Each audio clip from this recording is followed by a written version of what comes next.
कृपा से सब काम हो रहा है।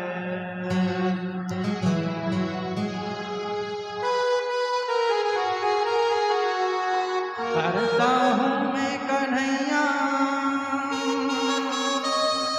कि प्यारे कि करता हूँ, करते हो तुम कन्हैया, मेरा नाम हो रहा है, मेरा आपकी कृपा से।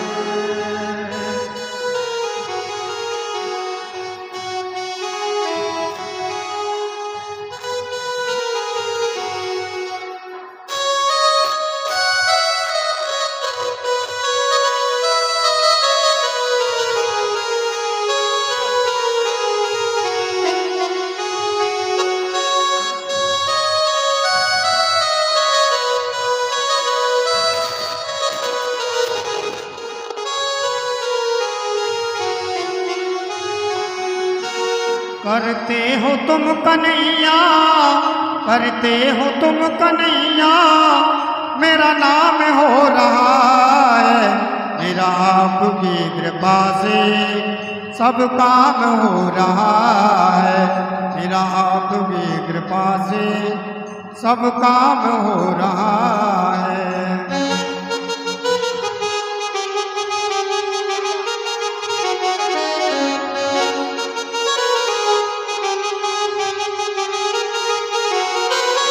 पतवार के बिना ही मेरी नाव चल रही है, पतवार के बिना ही मेरी नाव चल रही है।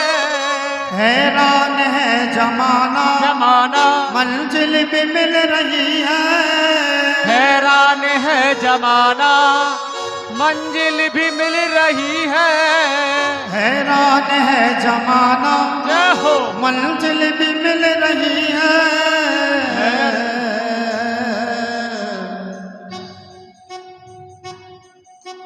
तेरे साथ से गुलाम हो मोहन,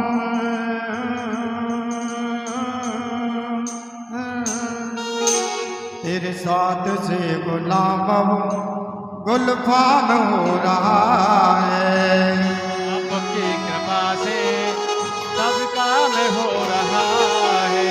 करते हो तुम कन्हैया, करते हो तुम कन्हैया, करते हो तुम कन्हैया, मेरा नाम हो रहा है, मेरा आपकी कृपा से सब काम हो रहा है, मेरा आपकी कृपा से सब काम हो रहा है।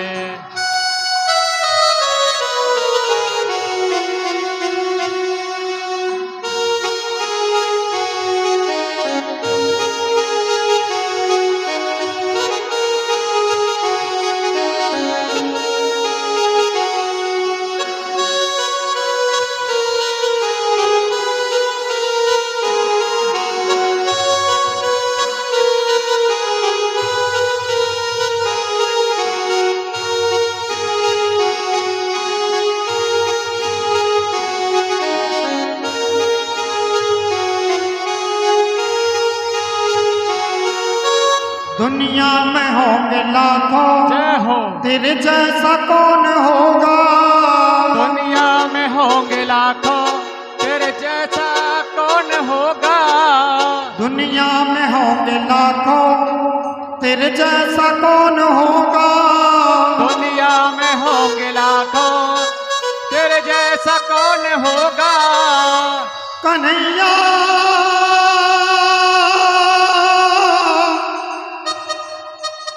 ओ मेरे प्यारे,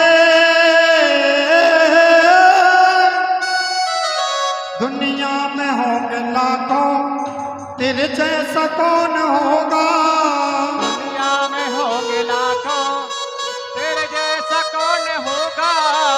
तुझ जैसा बंदा परवर जय हो, भला और कौन होगा, ऐसा बंदा परवर भला और कौन होगा। तुझ जैसा बंदा परवर भला और कौन होगा।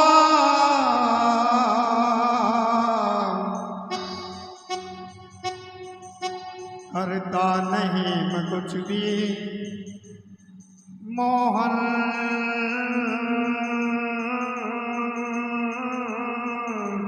करता नहीं मैं कुछ भी, सब काम हो रहा है।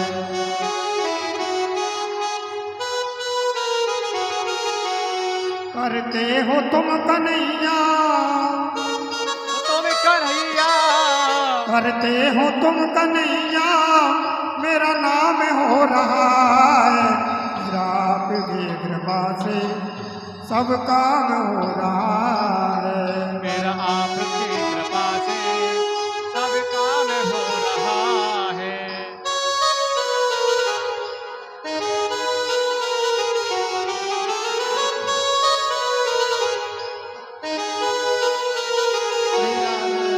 तुम साथ हो जो मेरे, किस चीज की कमी है। तुम साथ हो जो मेरे, किस चीज की कमी है। किसी और चीज की अब परवाह भी नहीं है।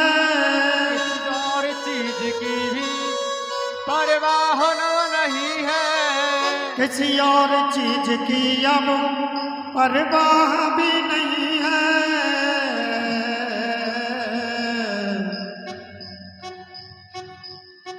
तेरी कृपा से मोहन, तेरी कृपा से मोहन, ये कमाल हो रहा है।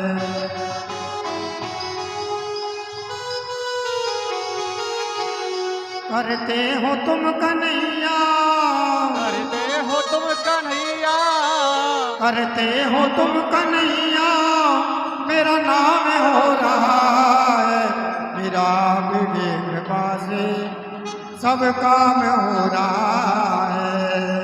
आपके कृपा से सब काम हो रहा है। मेरा आपकी कृपा से सब काम हो रहा है। आपके कृपा से सब काम हो रहा है। मेरा आपकी कृपा से सब काम हो रहा है।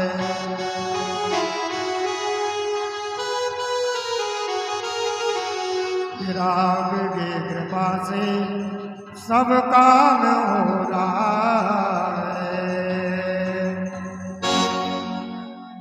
बोल बाके बिहारी लाल की। हाँ। ओम मेरा आपकी कृपा से,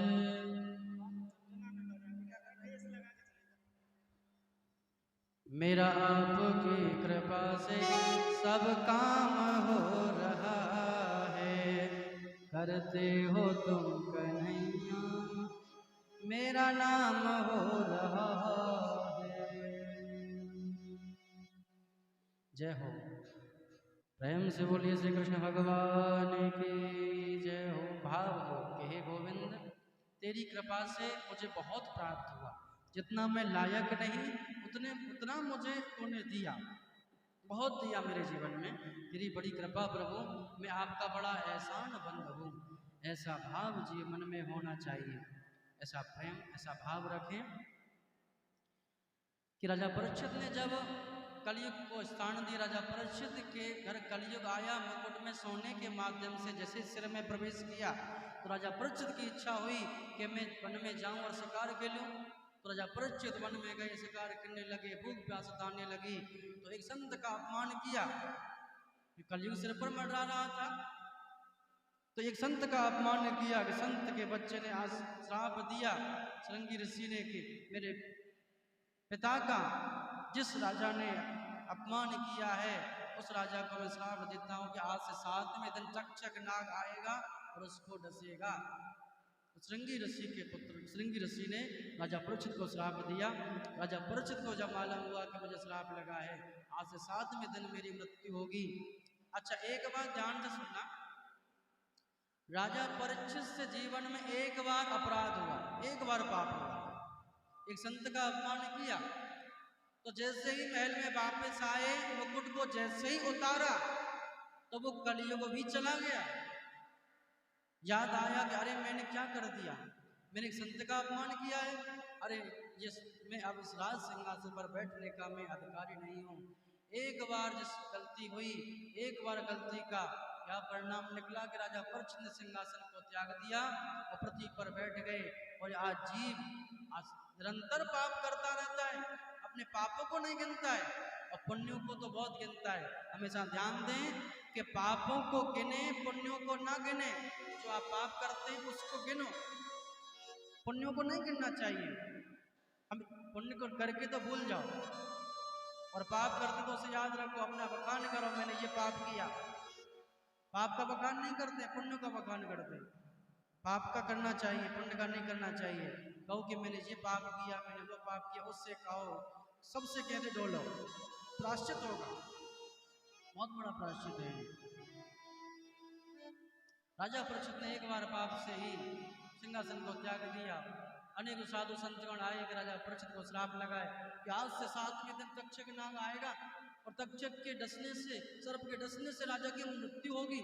अरे राजा धर्मात्मा है, उनकी मुक्ति होनी चाहिए, क्योंकि तक्षक नाग डसेगा, सर्प के डसने से, एक्सीडेंट के मरने से अकाल मृत्यु जो होती है, या अकाल मृत्यु होती है तो उनकी मुक्ति नहीं होती है। तो राजा परीक्षित की मुक्ति कैसे होगी? सर्प के खाने से उसकी मृत्यु होगी तो मृत्यु कैसे होगी, उनकी मुक्ति कैसे होगी? तो प्यारे सभी साधु संतगण आए हैं। राजा परीक्षित आज गंगा किनारे आए, शुक्रताल में, शुक्रताल है मेरठ के पास, गंगा किनारा है बड़ा सुंदर। राजा परीक्षित श्रोता बन के बैठे हैं, अनेकों साधु संतगण बैठे हैं, विचार विमर्श कर रहे हैं कि क्या उपाय करें कि राजा परीक्षित को मुक्ति प्रदान हो 7 दिन में। कोई सटीक उपाय नहीं बता पा रहा है। भोले बाबा ने सुखदेव जी को आज्ञा दी कि जाओ, शिष्य आज्ञाकारी है। तो भोले बाबा के कहे अनुसार से सुखदेव जी आ रहे हैं, नग्न अवस्था है और भगवान का भजन करते हुए आ रहे हैं। बच्चे पत्थर मार रहे हैं कि देखो नागा बाबा चला, नागा बाबा चला, और तो पत्थर मार रहे हैं बच्चे और वो सीध नीचे गर्दन झुकाते हुए चले जा रहे हैं। कि शरीर का धर्म है पिटना, किसी का मोटा होता है शरीर, किसी का पतला होता है, किसी का काला रंग है, किसी का गोरा रंग है, शरीर का धर्म है, आत्मा को कष्ट नहीं है। इस भाव से चलते हुए वो चले जा रहे हैं। और जैसे ही पहुंचे उस सभा में, सभी साधु संतों ने राजा परीक्षित ने श्री सुखदेव जी का स्वागत सत्कार किया। बच्चों ने देखा कि अरे इनका तो स्वागत सत्कार हो रहा है, राजा परीक्षित स्वयं इनके चरणों में बैठे हैं, पूजन कर रहे हैं। तो बच्चे वापस हो गए, ये कोई पागल नहीं है, ये ज्ञानी है, परमहंस है। कौन है? परमहंस है श्री सुखदेव जी, बड़े ही निर्विकार है। श्री सुखदेव जी को उच्च सिंहासन पर बैठाया गया, राजा परीक्षित चरणों में बैठे, पूजन अर्चन किया। यम प्रव्रजन्तमनुपेतमपेत कृत्यम द्वैपायनो विरह कातराजुहाव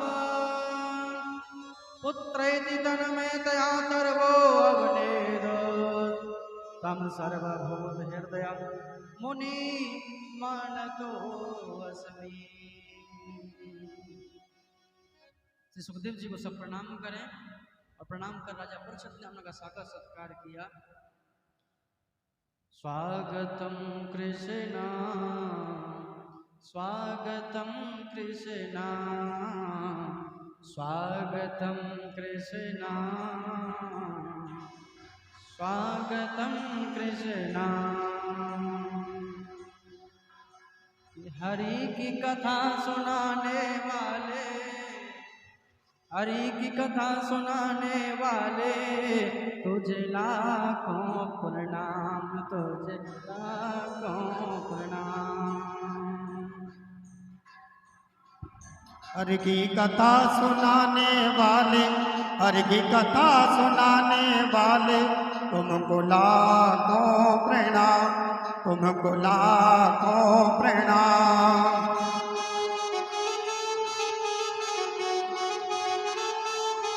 प्रभु की कथा सुनाने वाले, हरि की कथा सुनाने वाले, तुमको लाखों प्रणाम, तुमको लाखों प्रणाम।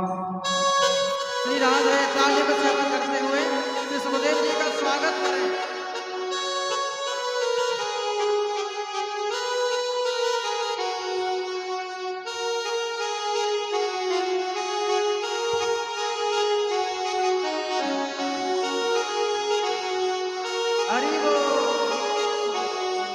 हम लेकर विष का प्याला जा रहे थे यम के गाला।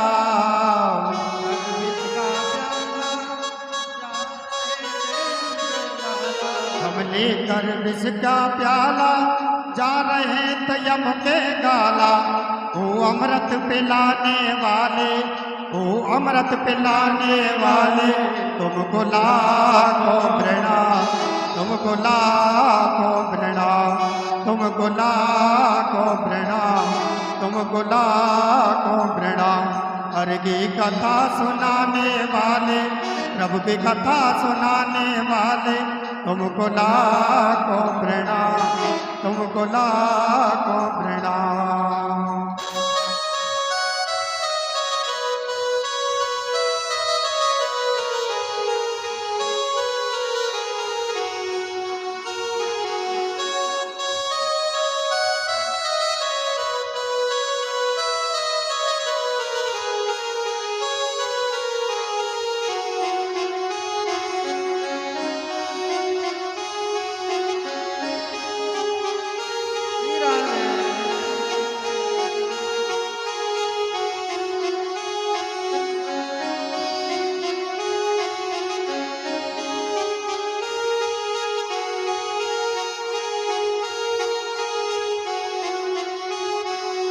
हम पार तेरा क्या पावे, बस शीश झुकाते जावे।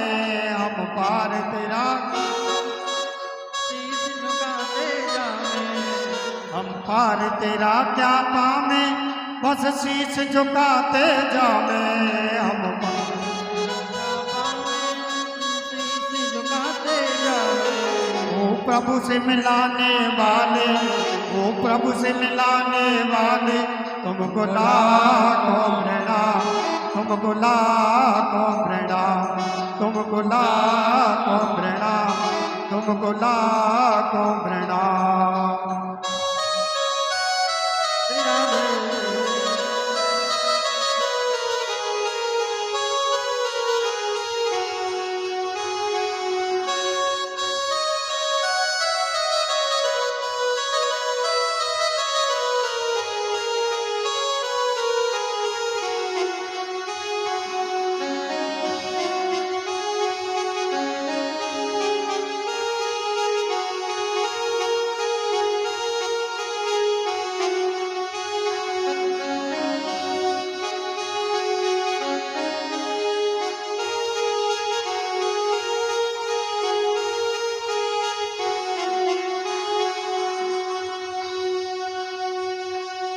हम घूम रहे थे वन में, तन को बैठे तन मन में।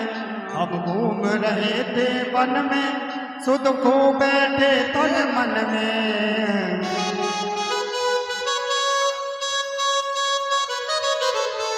हम घूम रहे थे वन में, सुध को बैठे तन मन में। सीधी राह बताने वाले, सीधी राह बताने वाले, तुमको लाखों प्रणाम, तुमको लाखों प्रणाम, तुमको लाखों प्रणाम, तुमको लाखों प्रणाम।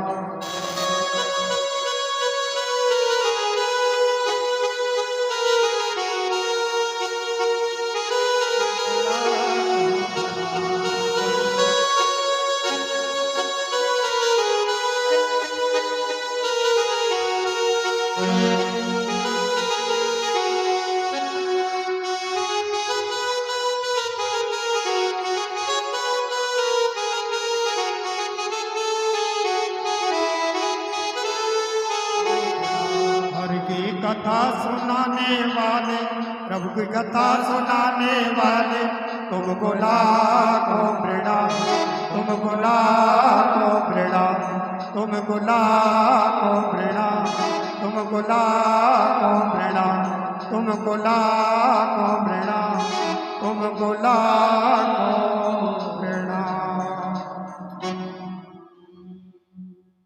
प्रेम से बोलिए श्री सुखदेव जी महाराज की। राजा परीक्षित ने श्री सुखदेव जी को प्रणाम किया, पूजन किया और कहने लगे कि देखो हम कितने भाग्यशाली हैं। क्या हो, हम राजा होकर आज हम ब्राह्मणों के चरणों में बैठे हैं, हम कितने कृपा पात्र हुए। राजा लोग भगवान की भक्ति से ब्राह्मणों के चरण धूल से दूर रहते हैं, आज हम पर कैसी कृपा हुई है। बड़ा सुंदर भाव राजा परीक्षित का। सर्वप्रथम प्रश्न किया कि गुरुदेव मेरा ये प्रश्न है कि जिसकी मृत्यु समीप हो उसका क्या कर्तव्य है, उसको क्या करना चाहिए और क्या नहीं करना चाहिए, उसकी मुक्ति कैसे हो। श्री सुखदेव जी कहते हैं कि हे राजन, आपने बड़ी सुंदर बात पूछी है कि देखो जिसकी मृत्यु समीप हो उसको भगवान का भजन करना चाहिए, परिवार को छोड़ देना चाहिए, वन में जाना चाहिए, भगवान का भजन करे, मानसिक पूजन करे, मन को पवित्र करे और भगवान का स्मरण करते हुए, भगवान का नाम लेते हुए जो प्राण त्यागता है वो भगवान को प्राप्त होता है। गीता में भगवान कृष्ण कहते हैं कि अंत काले च मामेव स्मरण मुक्ता च कलेवरम। अंत काल में जो मेरा स्मरण करता है वो मुझे प्राप्त करता है। अंतिम समय अगर किसी के मुख से भगवान का नाम निकले तो उसकी मुक्ति हो जाती है, भगवान कहते हैं।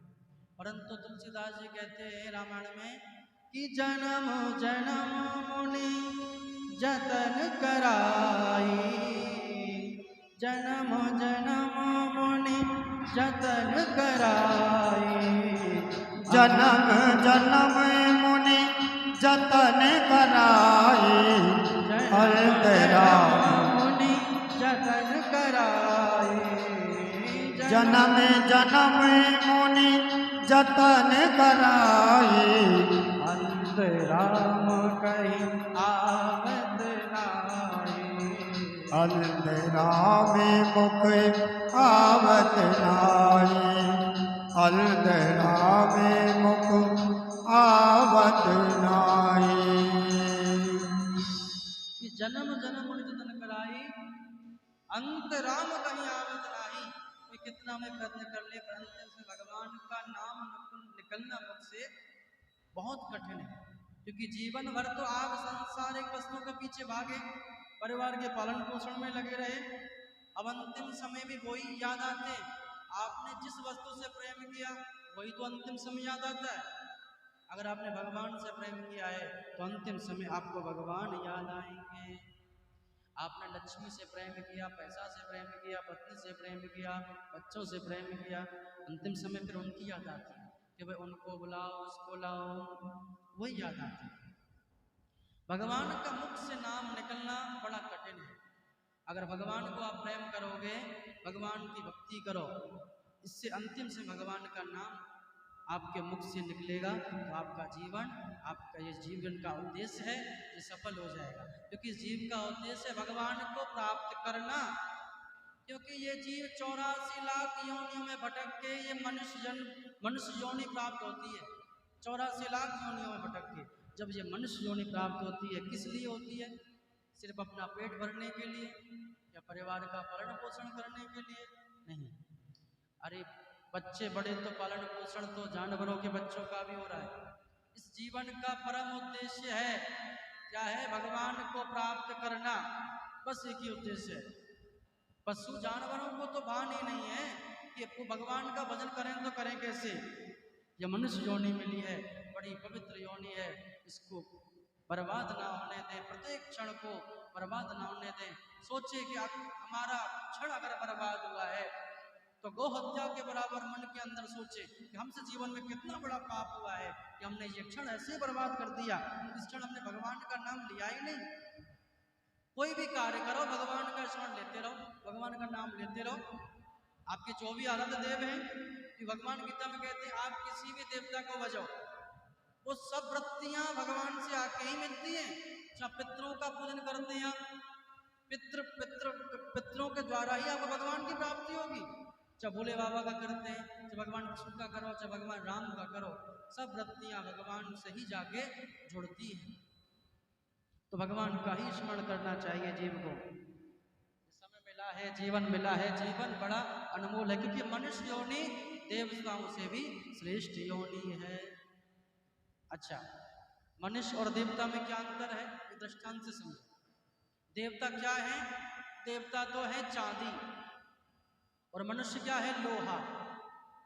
क्या है मनुष्य? लोहा है। अच्छा, कीमती कौन सा होता है? लोहा होता है कि चांदी? बस चांदी कीमती होती है, लोहा इतना कीमती नहीं होता है। एक राजा था, उस राजा ने अपने कोष गृह में सूचना दिलवाई कि देखो मेरे खजाने में 2 प्रकार की वस्तुएं, एक में चांदी की है, एक में लोहे की है, तो दोनों खजानों को खोल दो प्रजा के लिए, ले जाने दो प्रजा को। अब तो जैसे प्रजा ने देखा कि राजा ने अपने खजानों को खोल दिया है, तुरंत सा प्रजा टूट पड़ी। कौन से खजाने पर टूटी? चांदी के खजाने पर टूटी। चांदी को ले जाने लगे, चांदी वाला खजाना खाली हो गया। कुछ लोग रह गए, सोचा क्या हुआ कि खाली हो गया, चांदी अब नहीं रही, अब क्या कुछ बचा? क्या हाल? लोहा बचा है। तो लोहे की तरफ तो कोई जा ही नहीं रहा था, तो बड़ा आश्चर्य।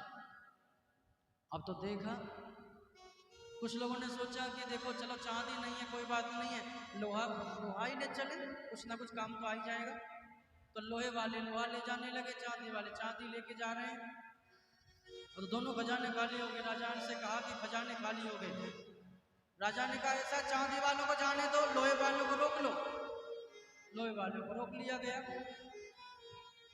चांदी वाले सोचने लगे कि राजा कुछ देगा, और कम कि राजा कुछ अवश्य देगा। अब तो ऐसा भाव था, चांदी वाले चुपके से देखने लगे। तो राजा लोहे वालों को बुलाने लगा, एक एक करके आ जाओ। तो लोहे वाले एक एक करके आने लगे, क्योंकि राजा के पास क्या था? पारस मणि थी। लोहे को जैसे स्पर्श किया तो लोहा क्या बन गया? वो लोहा बन गया सोना। अब तो वो चांदी से भी अनमोल हो गया। चांदी वाले चांदी लेके पछताए, और लोहा वाले लोह के लेके बड़े खुश हुए। अभिप्राय कि चांदी है देवता, लोहा है मनुष्य, और पारस मणि क्या है? भगवान का नाम है। भगवान का नाम पारस मणि है। जो जीव पारस मणि भगवान के नाम का जो जीव सहारा लेता है, वो जीव भगवान को प्राप्त कर लेता है, वो सोना बन जाता है, वो देवताओं से भी अनमोल बन जाता है। तो प्यारे, इसलिए कहते हैं कि ना राम नाम लीनो,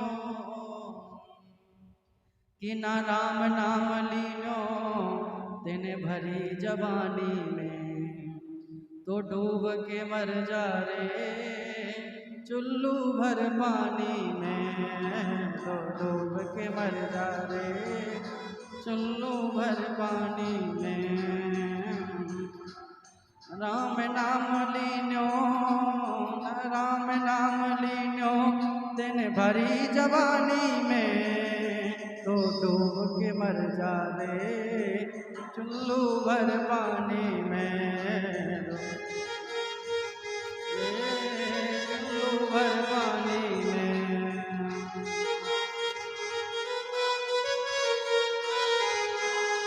ना राम नाम लीनो, ना राम नाम लीनो तन भरी जवानी में, तू डूब के मर जा रे चुल्लू भर पानी में, तू डूब के मर जा रे चुल्लू भर पानी में।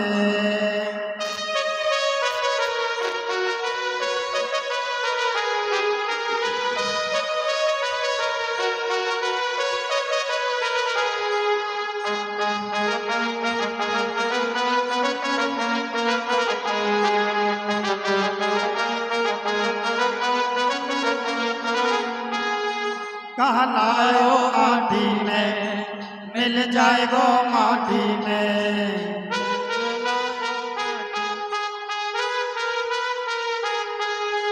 कहाँ लायो आटी में, मिल जाएगो माटी में, कंचन सिंदरी काया कस जाएगी काटी में।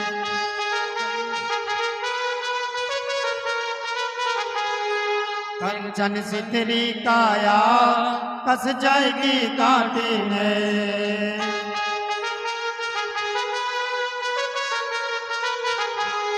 पानी को बबूला है, पानी को बबूला है मिल जाएगा पानी में। तू डूब के मर जा रे चुल्लू भर पानी में।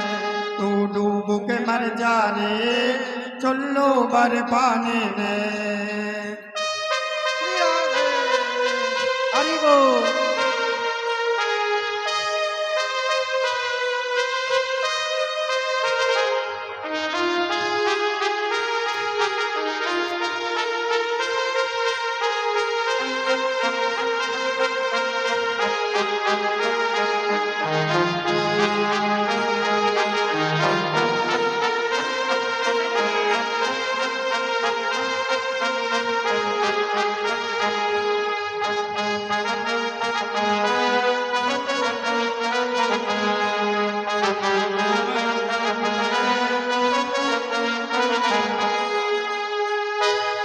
कर सच्ची भक्ति है भक्ति में शक्ति है।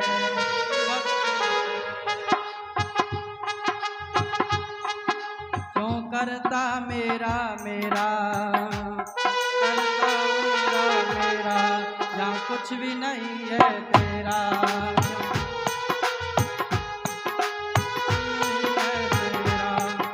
एक दिन होगा भैया तेरा मरघट में डेरा। कहता मेरा मेरा यहाँ कुछ भी नहीं तेरा। एक दिन होगा भैया तेरा मरघट में डेरा।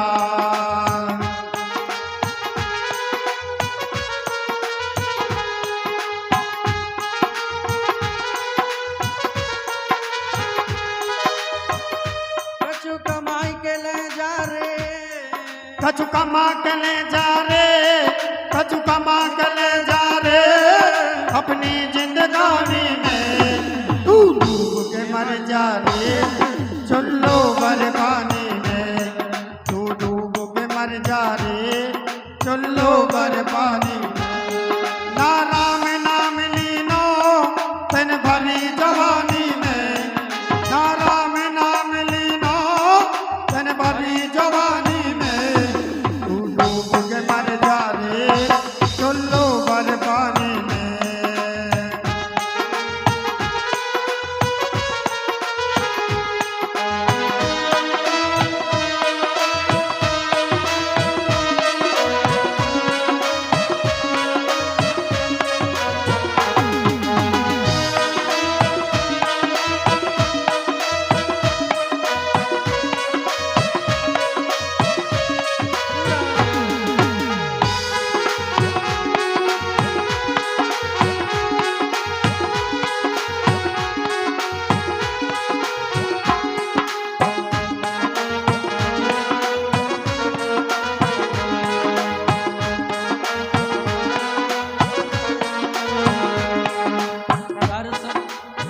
कर सच्ची भक्ति है भक्ति में शक्ति है। कर सच्ची भक्ति है भक्ति में शक्ति है। या भक्ति के भैया मिल जाएगी मुक्ति है।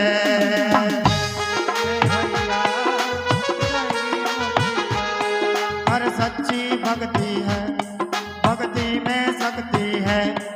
या भक्ति के भैया मिल जाएगी मुक्ति है।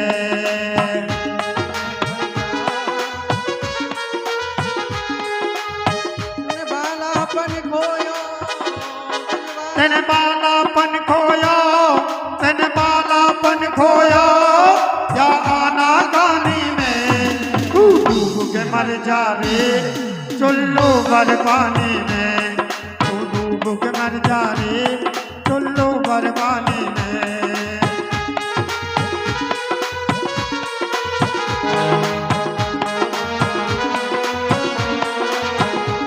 ना राम नाम लीनो ना राम नाम लीनो तन भरी जवानी में। तू डूब के मर जा रे चुल्लू भर पानी में।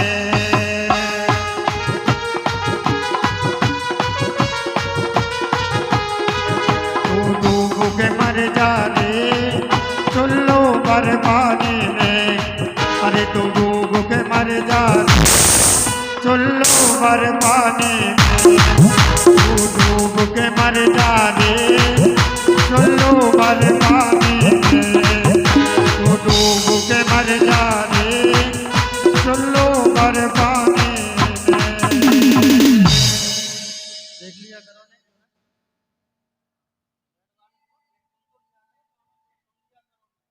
आवाज क्या बोल रही है इसकी एकदम बढ़ा दिया श्री राधे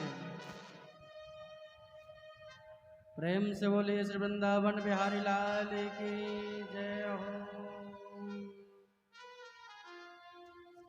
कितने ना राम नाम लीनो या भरी जवानी। अच्छा ध्यान देना, भगवान की जो भक्ति होती है जो बालापन से होती है। कुछ लोग कहते हैं कि अभी हमारी अवस्था ही कितनी है, अभी तो हम बालक हैं, अभी भगवान का भजन क्यों करें, भगवान की कथा क्यों सुने। अरे प्यारे आप तो वृद्ध हो गए, बच्चों को कथा सुनने की आवश्यकता है। आपका तो जीवन निकल चुका और जीना तो बच्चों को है। बच्चों को अच्छे संस्कार कहाँ से मिलते हैं, कथाओं से। बच्चों को कथाओं में लेके आना चाहिए जिससे कुछ अच्छे संस्कार सीखें। हाँ, क्योंकि बालापन से भक्ति होती है भगवान की कथाओं से अच्छा सुनने को सीखने को मिलता है। कथाएं जीवन में जीवन को परिवर्तन करती हैं। कथाओं से भगवान की प्राप्ति होती है।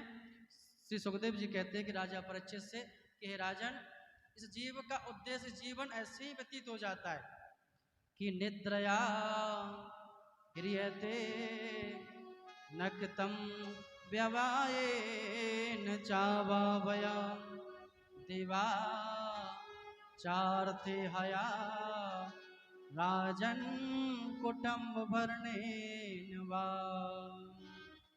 इस जीवन का जीव का उद्देश्य कैसे व्यतीत होता है? निद्रया ह्रियते नक्तम व्यवायेन चावावया। कुछ जीवन कुछ समय तो सोने में गुजर जाता है, रातें सोने में गुजर जाती हैं, दिन धन कमाने में गुजर जाता है। कुछ लोगों को फालतू बातें करने में गुजर जाता है। कुछ लोगों का जीवन बुराई करने में गुजर जाता है, परनिंदा करने में गुजर जाता है। बड़ा आनंद आता है जब किसी की निंदा करते हैं ना, बड़ा आनंद आता है, फिर तो बड़ा मन लगता है, फिर तो जब कितना भी समय हो जाए। ऐसे ही जीव का जीवन ऐसे ही व्यतीत हो जाता है। दिवाचारते या राजन कुटुंब भरने नवा, कुटुंब भरने में पालन पोषण में ऐसे जीवन व्यतीत हो जाता है। भगवान को संकेत भी देता है इस जीव के लिए कि भाई अब भी मेरा भजन कर ले। क्योंकि जब बालक जब ये गर्भ में होता है तो भगवान से कहता है कि हे प्रभु, मैं ऐसा कर्म नहीं करूंगा कि दोबारा से मुझे इस गर्भ में आना पड़े, इस नरक में आना पड़े। हाँ, अरे प्रभु मुझे इससे बाहर निकालो, मुझे बड़ा कष्ट होता है। तो भगवान जब बच्चे को जब गर्भ से बाहर निकालते हैं, जब बच्चा जन्म लेता है तो सर्वप्रथम रोता है। रोता क्यों है? रोता इसलिए है कि मैं भगवान, मुझे प्रभु आपने संसार में भेजा, इस माया से डरता है कि ये माया जो है ये बड़ी प्रबल है। और थोड़ी देर बाद वो रोना बंद हो जाता है, पर वो ऐसा खुशी होता है संसार में, बड़ा मन लगने लग जाता है, सब कुछ अपना लगने लग जाता है। तो भगवान की जो भक्ति होती है बाल अवस्था से। कुछ लोग कहते हैं कि नहीं अभी हम वृद्ध अवस्था में भजन करेंगे, अभी हमारी अवस्था नहीं है। भगवान को संकेत करता है कि भाई वृद्ध अवस्था में भजन करेगा तो तेरी वृद्ध अवस्था आने वाली है। कुछ लोग वृद्ध अवस्था में भूल जाते हैं भगवान को, तो भगवान क्या करता है, कुछ संकेत देता है। क्या संकेत देता है भगवान? संकेत ये देते हैं कि सबसे पहले बालों को सफेद कर दिया। ये वृद्ध अवस्था की पहचान है कि अब तो मेरा भजन कर ले। अब तो वो क्या करता है, डाई कर लेता है, काले बाल कर लिए। अभी तो मैं युवा हूं, मन जवान है तो शरीर तो वृद्ध हुआ है। भगवान और भी संकेत देता है, दांत मुंह ले लेता है, दांत लगवा लेता है, आंखों को कम दिखने लगता है, आंखों से चश्मा लगवा लिया, नहीं अभी तो युवा हूं। ऐसे ही भगवान संकेत करते करते डंडा पकड़ा देता है, झुक के चलने लग जाता है, इधर खाट में पड़ जाता है। अब सोचता है कि मैं भगवान का भजन करूं, भगवान की सेवा करूं। जब बिस्तर में जब पड़ा हो तो भगवान की सेवा कैसे हो? भगवान की सेवा नहीं होगी। भगवान की सेवा तो बाल अवस्था से, जो रंग चढ़ता है बाल अवस्था में वो रंग वृद्धावस्था में नहीं चढ़ता है, बाल्यावस्था में रंग चढ़ना चाहिए, भक्ति का रंग। कि भक्ति का रंग तो ऐसा है कि जिसको एक बार चढ़ जाए वो कभी उतरता नहीं है। जैसे मीराबाई को चढ़ा,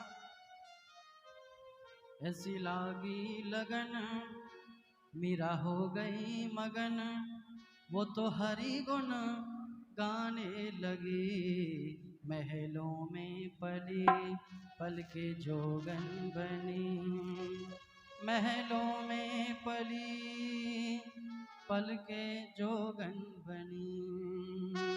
मेरा कि मेरा शाम दीवानी कहाने लगे, ऐसे लागी लगन मेरा हो गया।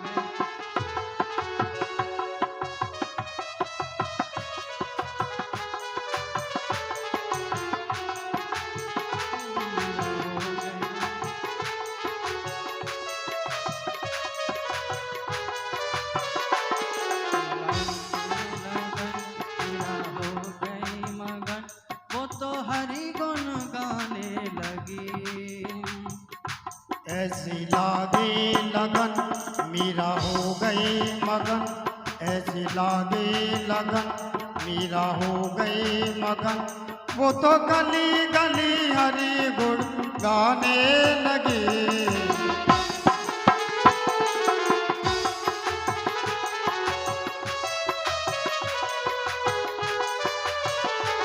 महलों में पली जोगन चली, महलों में पली पल के जोगन चली, मीरा रानी दीवानी कहाने लगी, ऐसी लागे लगन मीरा हो गई मगन।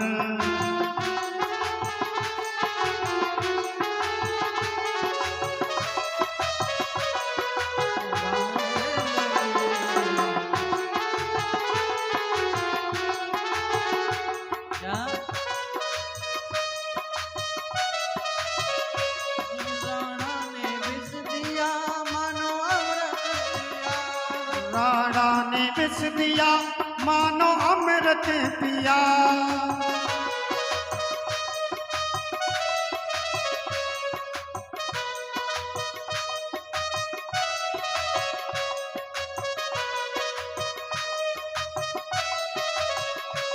वो तो हरि गुण गाने लगे। राणा ने विष दिया मानो अमृत पिया, मीरा रानी दीवानी कहाने लगी, वो तो गली गली हरि गुण गाने लगी, ऐसी लागे लगन मीरा हो गई मगन, ऐसी लागे लगन मीरा हो गई मगन, वो तो गली गली हरि गुण गाने लगी।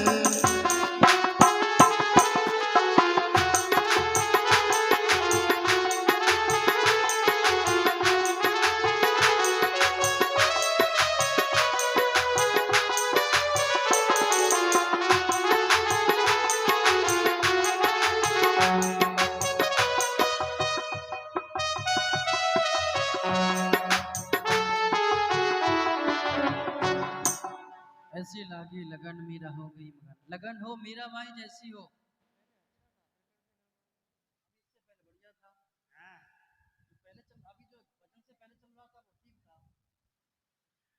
जैसे मीराबाई को जो जो लगन लगी, धन्य है मीराबाई के लिए। भगवान से इतना प्रेम, भगवान से इतना प्यार, बड़ी आनंद की प्राप्ति हो रही है। प्रेम से बोलिए श्री वृंदावन बिहारी लाल की जय। राजा परीक्षित ने कहा कि हे प्रभु, भगवान की जो माया है ये बड़ी प्रबल है। श्री कृष्णाय वासुदेवाय हरे परमात्मने प्रणत कलेश नाशाय श्री। कुछ भी ये कर रहा है करने दो। श्री राधे श्याम, श्री राधे श्याम, श्री राधे श्री राधे श्याम, श्री राधे श्री राधे श्याम, श्री राधे श्री राधे श्याम। करो सेटिंग को। श्री राधे श्याम, कि भगवान की जो माया है बड़ी ही प्रबल है, बड़ी प्रबल है, ये किसी को नहीं छोड़ती है। भगवान को भी इसने स्पर्श किया। एको हम बहुश्यामम, भगवान ने एक से अनेक स्वरूप धारण किए। एक बार भगवान श्री कृष्ण से सुदामा जी ने पूछा कि प्रभु आपकी माया कैसी है, आपकी माया के दर्शन कराइए। भगवान श्री कृष्ण ने कहा कि अभी गोमती नदी का सुंदर जल है, आप इसमें स्नान कीजिए, उसके बाद आपको माया के दर्शन कराएंगे। सुदामा जी जैसे ही उस जल में स्नान करने के लिए गए, जैसे डुबकी लगाई सुदामा जी ने, तो भगवान ने अपनी माया के दर्शन करा दिए। क्या दर्शन कराए कि उस नदी में बाढ़ आ गई है। अब तो ऐसी बाढ़ आई कि सुदामा जी बहे चले जा रहे हैं, बहे जा रहे हैं, डुबकी मात्र में इतनी माया दिखा रहे हैं भगवान। और तो बाढ़ में बहे चले जा रहे हैं, तो दूसरे एक किनारे पर जाके पहुंचे, आंखें खुली तो अनेक लोग बाग खड़े थे। एक हथनी आई, हथनी ने माला को सुदामा जी को पहनाया, तालियां बजने लगी। अब तो सुदामा जी ने कहा कि कौन हो आप लोग? कि हम मायापुरी के लोग हैं, हमारे राजा का देहांत हो गया है, सो हथनी जिसका वर्ण करती है वो राजा होता है, हथनी ने आपका वर्ण किया, सो आप हमारे राजा हो गए। और जैसे ही सुदामा जी ने सुना तो बड़े प्रसन्न हुए, क्योंकि प्रभुता पाए ताए मद नहीं। धन जो है, वैभव किसको नहीं चाहिए, और इससे अभिमान ही बहुत जल्दी आता है। कौन ऐसा जीव है जिसको मद नहीं आए? सुदामा जी को जब वो वैभव मिला, ऐश्वर्य मिला, राजा का पद मिला, तो बड़ा खुशी हुए, बड़े प्रसन्न हुए। समय बीतता गया, सुदामा जी का विवाह हो गया, 2-4 बच्चे हो गए। समय बीतता गया, बच्चे बड़े हो गए, पत्नी को काल आया, पत्नी मर गई। अब तो पत्नी को जलाने के लिए ले जाने लगे, शमशान में पहुंचे, 2 चिता बनी हुई थी। सुदामा जी ने पूछा कि भाई 2 चिता किसकी है? मरी तो मेरी पत्नी, और भी कोई मरा है मायापुरी में? कि मरा नहीं है, मरने वाला है। कि कौन मरने वाला है? कि आप मरने वाले हैं। कि मैं तो ठीक हूं। सुदामा जी अपनी पत्नी के लिए रो रहे थे पहले तो, और जैसे सुना कि मैं मरने वाला हूं, मायापुरी के लोग उसको जलाएंगे, क्योंकि मायापुरी का दूसरा नियम है कि पत्नी पहले मरती है तो पति को सत्ता होना पड़ता है, और पति पहले मरता है तो पत्नी को सती होना पड़ता है। अब तो प्यारे दोनों सुदामा जी रोने लगे, नहीं नहीं मुझे मत जलाओ, मुझे मत मारो, मुझे छोड़ो, मुझे छोड़ो। मायापुरी के लोग पकड़ लिया, पकड़ के और जलाने लगे। सुदामा जी झटपटाहट पीटने लगी, अरे नहीं नहीं मुझे छोड़ो, मुझे छोड़ो, मुझे छोड़ो, छोड़ो। झटपटाहट होने लगी तो जल से बाहर आए, और जैसे ही जल से बाहर आए डुबकी से, देखा कि मैं अभी कहाँ था। मात्र डुबकी मात्र में भगवान ने यह कुछ दिखाया सुदामा जी को। रोते हुए भगवान के रथ के पास पहुंचे, भगवान से कहा कि प्रभु अभी मैंने क्या देखा, मेरा राजा बन गया, विवाह हो गया, बच्चे हो गए, पत्नी मर गई, मैं भी मरने वाला था। भगवान ने कहा कि यही तो मेरी माया है। मात्र डुबकी मात्र में इतना भगवान ने दिखाया। तो संसार कैसा लग रहा है? सब ये कैसा है? स्वप्न जैसा है, स्वप्न जैसा संसार है। कि सपने होए भिखारी नृप, कि सपने होए भिखारी नृप, रंग नाक पति होए, जागे लालाव नहानि कछो, ये प्रपंच जे जोए। सपने में एक राजा ने सपना देखा मैं भिखारी हो गया, भिखारी ने सपना देखा कि मैं राजा हो गया, और जागा तो क्या देखा? राजा ने क्या देखा? सपने में राजा भिखारी हो गया और भिखारी राजा हो गया। जागा तो कोई लाभ न हानि। तो संसार कैसा है? ये संसार जीवन है, स्वप्न जैसा जीवन है। कि सांस सांस पे हरि भजो,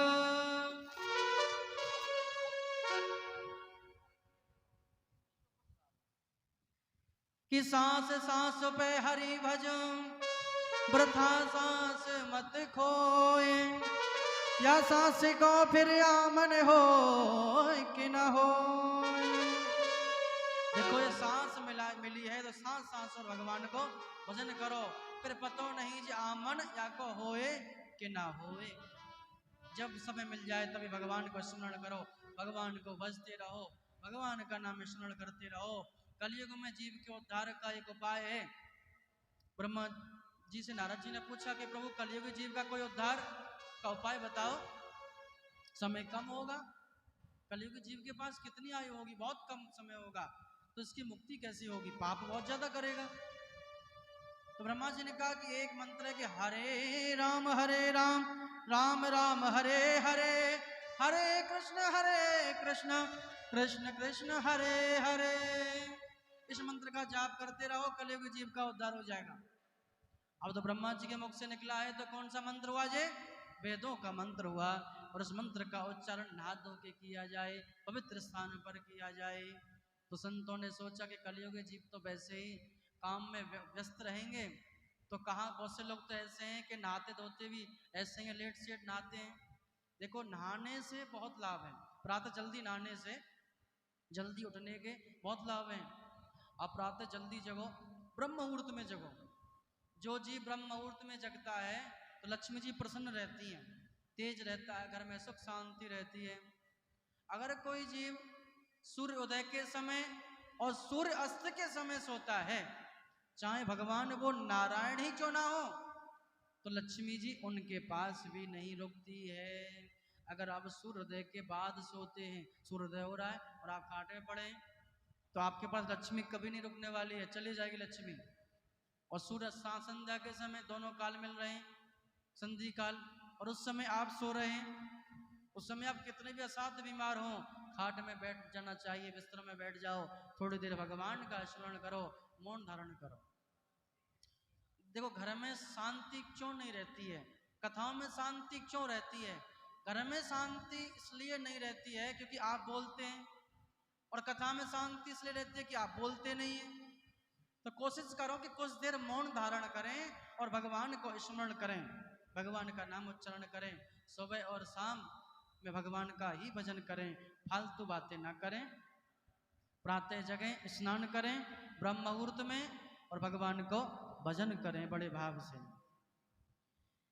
कहते हैं कि ब्रह्म मुहूर्त में जगने से भगवान नारायण प्रसन्न रहते हैं, आरोग्य ऐश्वर्य वैभव आदि प्राप्त होते हैं। आरोग्य आपके चेहरे पर तेज रहेगा, स्वस्थ रहोगे। ताजा हवा में घूमें, तुलसी की पूजन करें, तुलसी का सेवन करें, सुख शांति बनी रहेगी। श्री सुखदेव जी कहते हैं कि हे राजन, भगवान की माया बड़ी प्रबल है, भगवान की माया बड़ी प्रबल है। इसलिए कहते हैं कि भगवान का नाम स्मरण करते रहो, मानसिक पूजन करो। सर्वप्रथम मानसिक पूजन करना चाहिए। मन पवित्र है तो आप भगवान को प्राप्त कर लोगे। मन के अंदर कपट है, छल है, तो भगवान कभी प्राप्त नहीं होंगे। एक वैश्य गया एक साधु के पास में, कहने लगा कि महाराज मुझे भगवान की सेवा करनी है। साधु ने कहा कि ऐसा है कि आप भगवान की सेवा तो करना चाहते हो, भगवान की सेवा 3 प्रकार से होती है, तन से, मन से, धन से। कि तन से शारीरिक कष्ट, शरीर से सेवा करनी होगी, कि ये मैं नहीं कर सकता, कि शारीरिक सेवा मैं नहीं कर सकता क्योंकि आलसी हूं, क्योंकि जीव का ये आलस्य है, ये दुश्मन है, ये शत्रु है आलस्य। आलस नहीं करना चाहिए। कहने लगे कि धन से, कि धन कंजूस हूं। ये जो कंजूस लोग होते हैं, कंजूस जो हैं ये बड़े विचित्र लोग होते हैं। एक अयोध्या हरिद्वार के समीप गंगा किनारे गांव था, 12 किलोमीटर हटके, तो एक उस गांव में एक व्यक्ति रहता था। अब लोगों को इतना कंजूस था, इतना कंजूस के लोगों ने व्यंग ही व्यंग में उसका नाम रख दिया कि दानचंद, कि दानचंद जी महाराज जी। कभी दान नहीं करता था, कभी दान नहीं देता था किसी को, इतना कंजूस, पैदल ही चलता था, सारे खूब कष्ट है, शरीर को कितना भी कष्ट हो जाए पर पैसा खर्च ना हो। एक दिन पत्नी ने कहा कि स्वामी ऐसा है कि सब लोग हरिद्वार जाते हैं गंगा स्नान के लिए, सो आप स्नान कर आओ। गंगा जी थोड़ी दूरी पर तो हैं, 12 किलोमीटर हैं।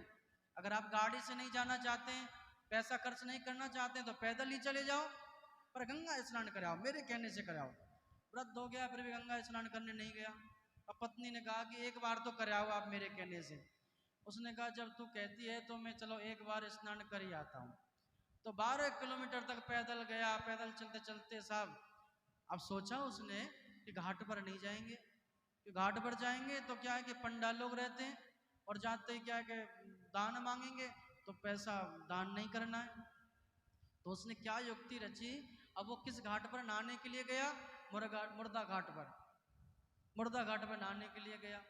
अब तो मुर्दा घाट पे क्या है कि वहाँ कोई दान का झंझट नहीं है। अब भगवान तो बड़े, उनकी बड़ी विलक्षण लीला, वो तो भक्तों से आनंद लेते हैं। भगवान ने सोचा कि चलो आज इसको जगाते हैं, चलो आज इसको छका लेते हैं।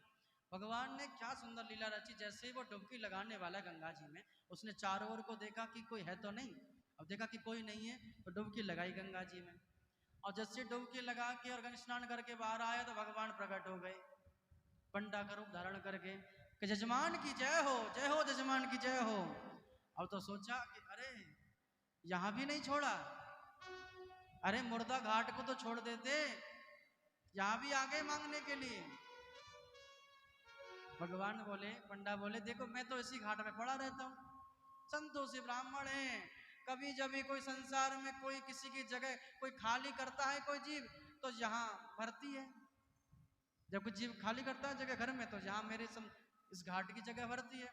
तो कभी जब भी कोई यहाँ दाग संस्कार होता है मुर्दा घाट पर तो जजमान आते हैं तो हमको क्या एक एक वर्ष का दाना पानी अन्न धन दे जाते हैं, तो हम खूब खाते हैं।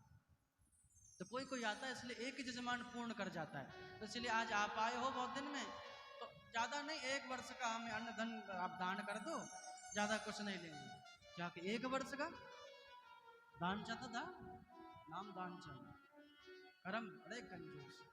उसने कहा एक वर्ष का, एक वर्ष का क्या, एक महीने का नहीं, एक दिन का नहीं, एक समय का नहीं, एक समय के नहीं दान नहीं कर सकता मैं भोजन। उसने कहा भाई कुछ ना कुछ तो दान करना ही पड़ेगा, आज तक तो आपने कुछ दान नहीं किया, आज तक कुछ करो। कि नहीं नहीं मैंने कभी दान नहीं किया, आज मैं नहीं करूंगा। नहीं नहीं आज तो करो, क्योंकि आज आपने हमारे घाट पर स्नान करें तो आप कुछ ना कुछ आपको करना पड़ेगा। अब उसने सोचा कि अच्छा, सोच समझ के उसने विचार किया कि ऐसा है कि उधार रख लो, उधार करता हूं मैंने, उधार चलो उधार सही। भगवान ने सोचा चलो उधार तो कर, चलो उधार कर दो। कि क्या, एक धेला, अब उन दिनों क्या धेला चला करते थे, अब एक धेले का दान कर दिया, वो भी उधार। अब भगवान ने सोचा कि ठीक है, अब तो पंडा जो है, पंडा जी चले गए। इधर साहब वो कंजूस दानचंद था, दानचंद पैदल पैदल फिर से घर आया, थका हारा था, कमरे में गया भोजन प्रसाद लेके, और वो सोने ही वाला था। इतनी देर में तो भगवान वही पंडा काट के आ गए उधार लेने के लिए, द्वार खटखटा दिया। पत्नी से कहा कि देख के आओ कौन आया है। पत्नी गई, पत्नी से कहा, पत्नी देखकर वापस आई।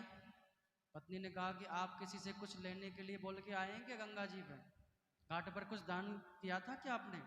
कि हाँ किया था, उधार करके आए थे एक धेले का। कि आ गए हैं वो, बैठे हैं द्वार पर, दान करो, दान लेने आ गए उधार। उसने कहा आ गया, बड़ा वो तो पंडा, बड़ा उसको इतना संतोष नहीं, इतनी जल्दी आ गया। ऐसा है तो जाके बोल दे बातें कि वो तो बीमार हैं दानचंद जी, आप ठीक हो जाए जब आना। अब तो साहब वो पत्नी गई, देखो ऐसा है कि वो बीमार हैं, वो स्वस्थ हो जाए फिर आना, वो दान करेंगे। अब तो पंडा बोले कि ऐसा है कि अरे जजमान हमारा बीमार, हम उसको यहाँ कैसे छोड़ दें ऐसी परिस्थिति में, और हम उसका साथ छोड़ के चले जाएं? अरे हम ऐसे स्वार्थी थोड़ी हैं, हम तो यहीं रहेंगे, खाने पीने की व्यवस्था कर दो, हम यहीं खा लेंगे, बना लेंगे, खा लेंगे, हम यहीं रह जाएंगे, जजमान स्वस्थ हो जाएंगे, स्वस्थ होने के बाद जाएंगे।